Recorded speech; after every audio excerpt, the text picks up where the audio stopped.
Hey everybody. Y'all doing okay? Yeah? Everybody doing well? Good. Well, tonight we're going to be in John chapter 11. So if you got your Bibles, your phones, your iPads, your tablets, whatever you got, go ahead and head on over to John chapter 11. We'll begin in verse 1 tonight. Tonight we are continuing our series called Immovable, where we're discussing the immovability of God the Father and who He is through His Son Jesus, as well as through His Holy Spirit. Last week we got this, had a great time talking about Him being fully human and fully divine as well. And tonight we're going to be talking about one of the things that as you go to our website, you click that little button that says what we believe. One of the phrases in there says this, says, we believe that the shed blood of Jesus Christ on the cross provides the sole basis for the forgiveness of sins. Therefore, salvation only occurs when a person places his faith in the death and resurrection of Christ as a sufficient payment for his sin. And tonight we're going to talk about what this exactly means, and what this means for you, what this means for me, what this means for us as a church. And we're going to talk about just this foundation of who we are. And so, in the book of John, in John's Gospel, Jesus gives us 7 different pictures of who He is. One of the statements He says is, I am the way, the truth, and the life. No one comes to the Father except through me. Another one of the pictures He gives us, He says, I am the bread of life. He says, he who comes to me will never go hungry again. He also says that He is the door or the gate. Whoever enters through me, through Jesus, will be saved. He calls Himself the Good Shepherd. He paints this picture of a good shepherd. And it's the one who lays his life down for his sheep. And of course you know what Jesus did for all of His followers. He says that He is the light of the world. It's a beautiful picture. And that whoever follows Him will never walk in darkness, but will always have the light guiding their path. It's a great, great picture. Next week we're going to be talking about Jesus, this 7th picture that He gives us, that He is the vine and we are the branches. He says in this, He says, apart from me, you can do nothing. Apart from me, you can't do anything. And so tonight, we take one of these pictures that He gives us to talk about what we believe and the foundation of who we are as Legacy Church. And we see this picture in John chapter 11. We're going to scroll on down to verse 25. This is the key verse for tonight. I am the resurrection and the life. The one who believes in me will live even though they die. And so the first thing we've got to look at tonight is, what is resurrection? What does it mean for something to resurrect? And the bottom line is, it's very simply when something dies and then comes back to life. I have a resurrection story for you guys tonight. I have this resurrection story that freaked me completely out this last week. So 3 weeks ago, I discovered I have a rat problem in my backyard. Yeah, I'm sending them all to y'all's home who are my neighbors. I'm just shooing them all your way. No, I figured out we've got this problem, and it's in my shed where my dogs are, and so it's nasty. And I'm not talking about mice. I'm talking about rats, like no lie, bodies like this, tails included like this. This is not a fishing story. I'm really telling you the truth. Like legit rats here, okay? So I realized I have this rat problem, and I'm telling my Legacy group about it, and we're talking about all the ways we can destroy rats. It was a fascinating Legacy group time. We had a great time talking about all the different ways we could electrocute them, and we could, all this stuff. So I go and buy some sticky traps. These rats are so big, I buy these sticky traps, and they literally get stuck to the trap and pull themselves off of the trap to go free, leaving a whole lot of hair on the thing. Disgusting, is it not? So I declared war on these things 2 weeks ago. And we're in Legacy Group, and I start talking, and a couple of days before that, I had gone ahead and just gotten rat poison, which I was worried about, because I don't want my dogs to eat the rat if they eat the poison and poison my dogs and all that kind of stuff. So I had steered clear of this. I mean, I had done the little, whatever you buy from Lowe's that has the, all the stuff that rats aren't supposed to like. It's supposed to shoo them away. That didn't work. So I declared war, and I go and I get those trays that have the rat bait in them. Do anybody know what I'm talking about? Or are you too ashamed to mention it, right? Okay, so I'm bearing it all to you tonight here, right? So we got these little trays that have all this rat bait in them. And in each box come 4 of those trays. I'm thinking, man, 4 trays, no problem. That's got to be plenty. I go in there, I put all 4 of these trays out, and overnight, They're completely licked clean. And I mean, number one, I'm thinking, sweet, because the massacre of the cook's backyard has just taken place. But I'm thinking, how many are there? There've got to be tons of them. Well, sure enough, I start seeing them dead in the yard. You know, they're just like when I let my dogs out, I'd have to go and check the yard first, just make sure there's no rats in my yard. And so this last week, you know, I mean, I've been doing this, I'm at like double digits, you know, of rats and, you know, all this kind of thing. It's crazy. And what's cool is that progressively, they're getting smaller and smaller. So what's happening is the mamas and daddies are all dead, and the babies are dying, and then the babies are now starting to die. So it's kind of cool. But this last week, I know, isn't this just terrible? It's horrible, isn't it?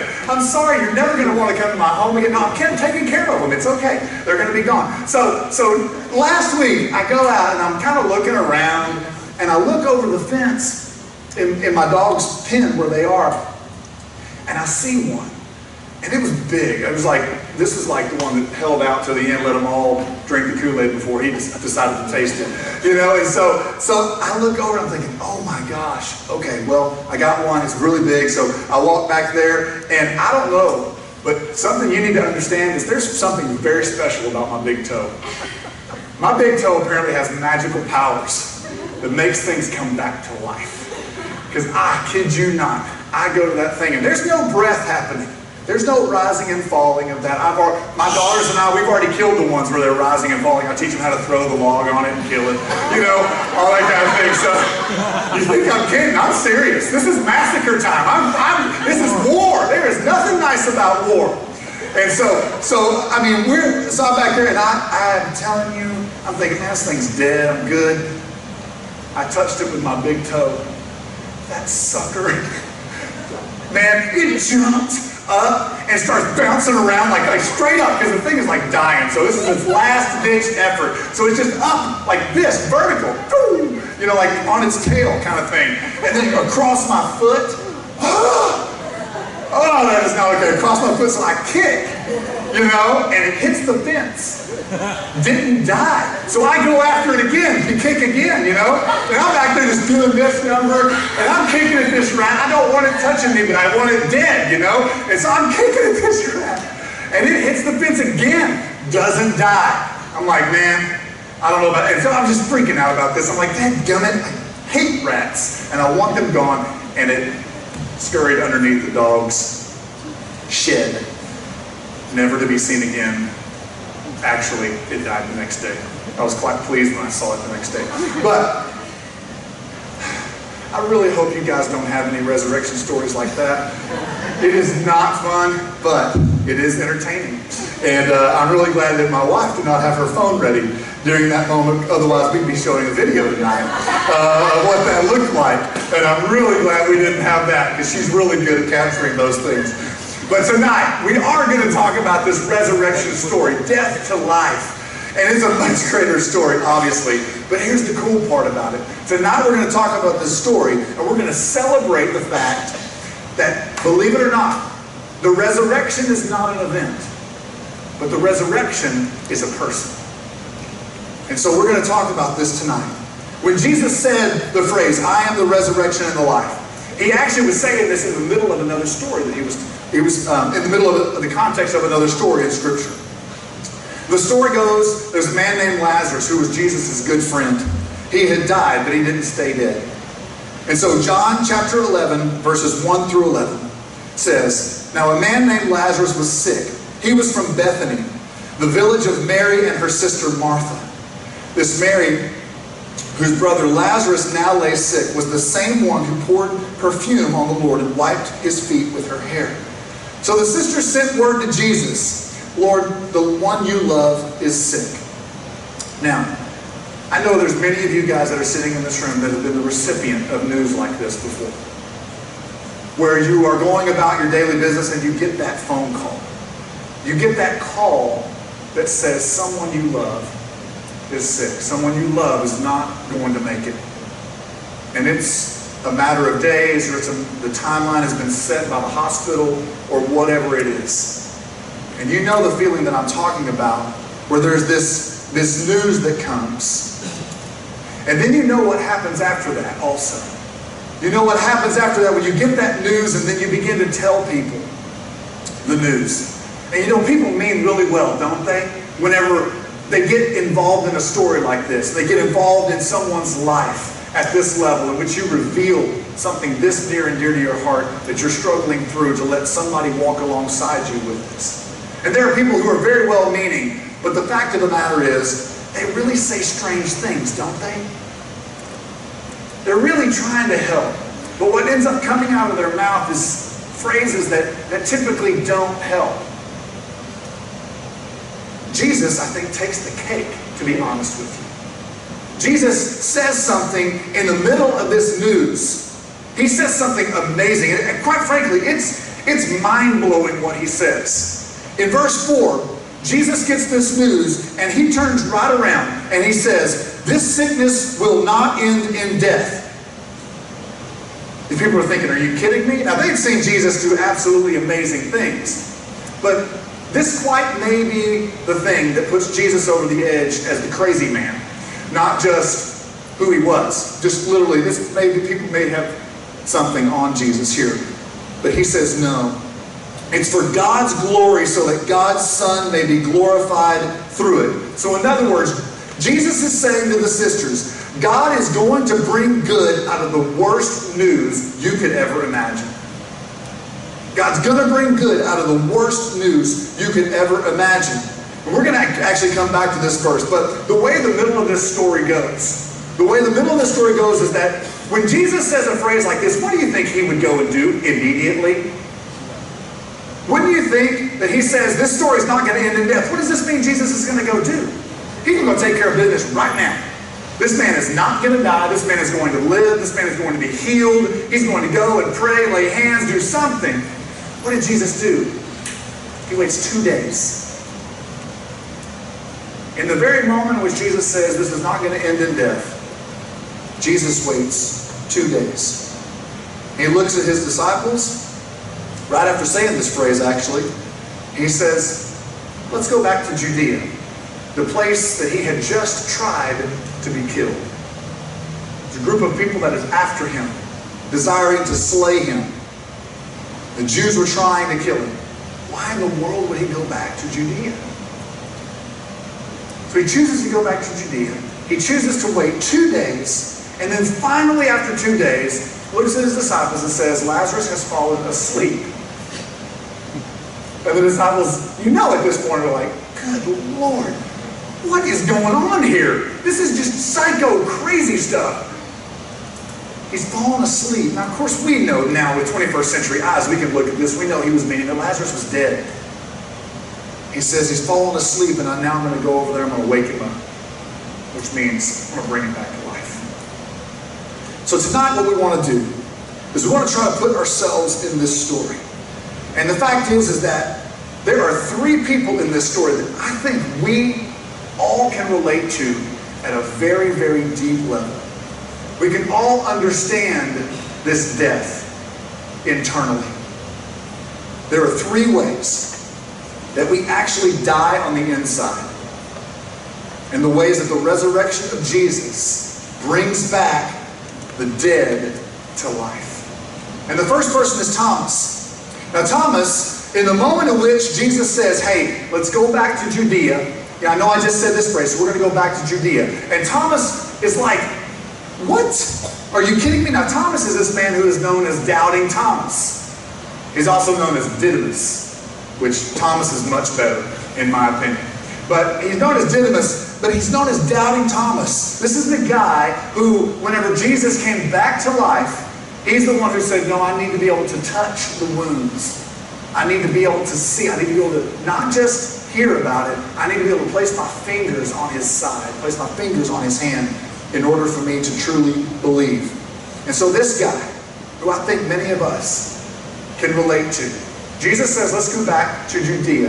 And Thomas says, well, you're crazy. So why don't we just all go so that we can die with you? Because we're surely all going to die.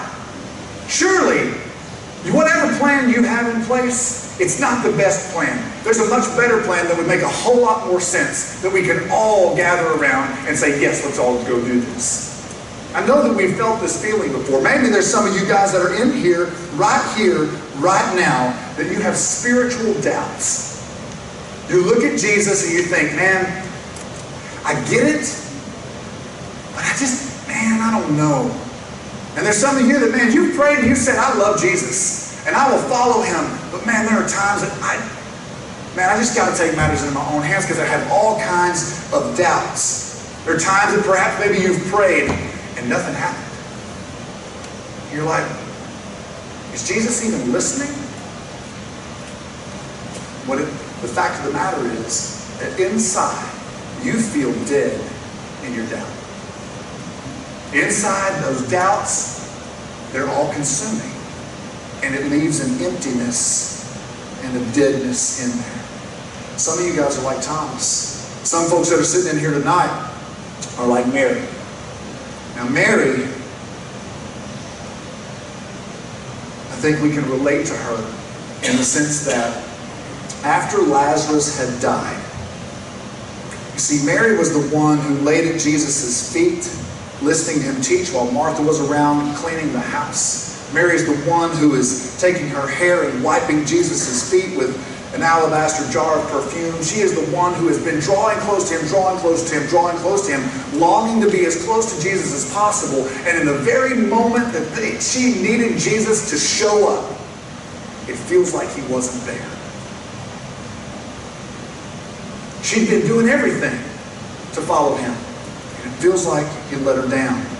And verse 20 tells us that when Martha heard that Jesus was finally coming, Jesus was coming, she went out to meet him. But look what Mary did. Mary stayed home. Because in that moment, she wasn't sure. She's not sure about this because she's so down. She's so discouraged. And some of you guys that are sitting in here, you're thinking, man, I'm going to always be depressed. My life, it's my lot in life. Life is just going to be hard. And it's going to be difficult, and I just don't see it getting any better. Some of you guys are sitting here going, man, if my marriage could only get better. Wait, what am I thinking? My marriage isn't going to get better. You know, it's just, this is who we are. This is what it's going to be like. This is how it's going to be. I just don't see how it could get any better. Some of you guys that no matter what you do as a parent, you look at your children and you think you're a failure as a parent. That you see your kids and you see what they are doing or what they are not doing or whatever it is, and you are so discouraged from the simple fact that you think, I just can't do it. I'm just not sure. It doesn't matter what I try. It's the same result. And over and over and over again, this discouragement begins to just beat down. Some of you guys that are sitting in here tonight, you're single, and you're thinking, you know what? I live a lonely existence, and nobody really loves me, and I can't see why anybody ever would. I don't understand why. I try hard. I'm even doing everything that we talk about on Sunday night, what we talk about throughout the week, and I'm trying to give my life to the Lord. I'm trying to pray. I'm trying to do all this kind of thing, and I'm lonely, and I don't get it. The dream that many of you had whenever you were little, you thought about what your life was going to be like when you were an adult. You look at what your life is like today, and the dream is dead. And you go, you know what? I was just a kid, dreaming big dreams. Now I live in reality. And reality is, life just pretty much stinks. It's hard, it's challenging. And you're just discouraged. Many of you guys may find yourself in a place where you're like Mary. And you're dead inside because of the discouragement that is welling up inside of you. Hopeless. And then we look at Martha. And whenever she thinks about Jesus and how long it took for him to show up, how long it took This delay of Jesus was forever long. In verse 17, on his arrival, Jesus found that Lazarus had been in the tomb for 4 days. Now see, this number 4 is very important. Because you know, in this time period, in this first century, it was believed, it was a cultural belief, but it was not a biblical belief, not a Christian belief, but it was a cultural belief, that for 3 days after a person was dead, their soul kind of hung around. It kind of was in the area. You know, I'm not sure exactly why, but the fact is that it was believed that it was kind of in the area, kind of roaming around, and if for some reason the person came back to life, then the soul would be reunified with the body, and it was just a thought process. But this 4 days, Jesus decides to go back to Judea, and then travels on. See, in verse 21, Martha says to Jesus, "If you had been here, my brother would not have died." You ever been there before? Where it's just taking Jesus too long to show up in your life? You're praying and praying and praying and praying, and he's just nowhere to be found. It just seems like, man, I'm on my own here. I guess I'm going to have to just make things happen. Because I keep asking the Lord, and it just seems like he's taking so long. Martha's the same way. Martha's saying, "You took too long, Jesus." Some of you guys are praying for somebody you love to fall in love with Jesus. You're longing for them and their eternity to be secure. And it just seems like he's not drawing them to himself. Some of you guys are sitting here, and yet again, you're sitting here, and I must reopen the wound. You're sitting here going, man, I keep praying, I keep doing everything I'm supposed to do. And God is just not bringing that right man or woman into my life. I guess he wants me to be lonely forever. What's taking so long?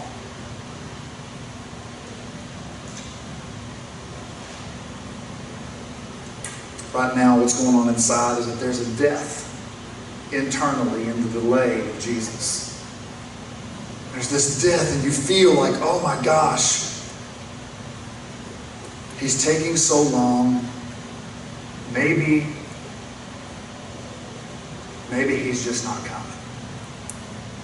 Well, one thing I want you to understand tonight, guys, something very, very important to understand, is that God's delays are not God's denials. God's delays in your life, God's delays in my life, does not mean he is denying. It just happens to be that God lives outside of time. We are temporal beings living within seconds, minutes, hours, days, years, months, that kind of thing. God is outside of that, so therefore our timeline feels very different. Our timeline is something that, especially as Americans, we're ready for things to happen now, right here, right now. I've been praying for a week, Lord, and where are you? I've been praying for 6 months, Lord, where are you? I've been praying for a year, and where are you? But the fact of the matter is, Scripture is very clear that a day is like 1,000 years, and 1,000 years is like a day when you exist outside of time. And so the fact of the matter is that because it's not on our timeline does not mean that God is saying no to you. Does not mean that he is denying you. And the fact is that as we sit here tonight, we're in the middle of this story, and I've taken just a segment here to talk about these ways that we can relate and can understand. Thank goodness the story doesn't end in verse 21. Thank goodness the story doesn't end in verse 21 whenever Martha is telling him, if you'd have been here, my brother would not have died. And you notice, everything up to verse 21 is all doom and gloom. It's all challenging. It's all hard. It's all heavy. It's all laborious. It's all of those things.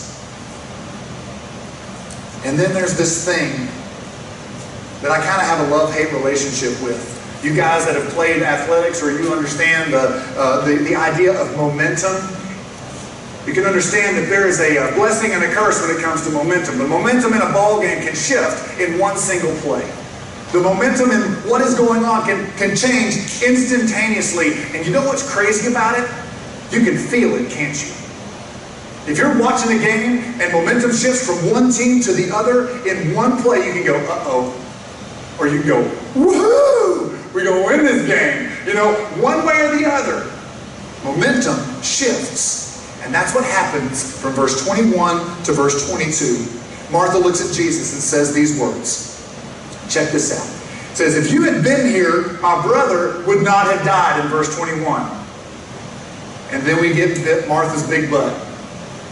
But I know that even now, God will give you whatever you ask. Now, you guys don't want to say this. When we get to even now, we all say these words together. You ready? But I know that even now, let's try it again. But I know that even now, God will give you whatever you ask. Do you see that phrase? Even now, when all hope is lost, when all chips are on the table, when everything is there and everything looks like it's stacked against, everything looks like it's dead, everything looks like it's going nowhere, even now.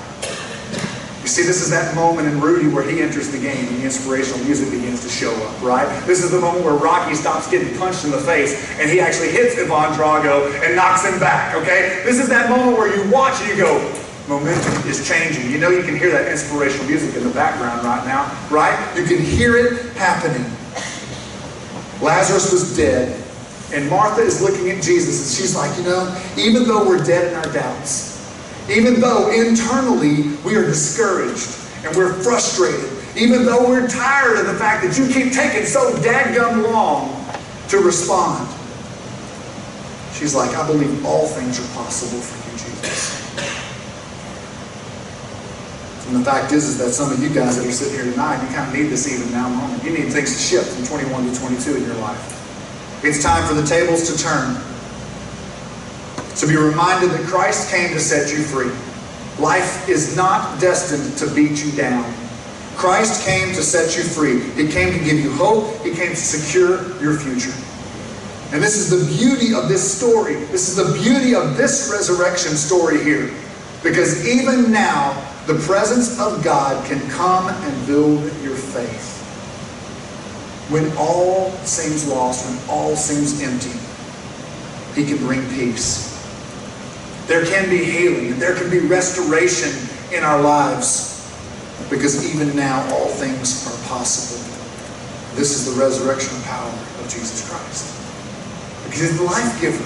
He's come to give life and to give it to the fullest measure. And so we get verse 23. Jesus looks at Martha and He's like, you get it.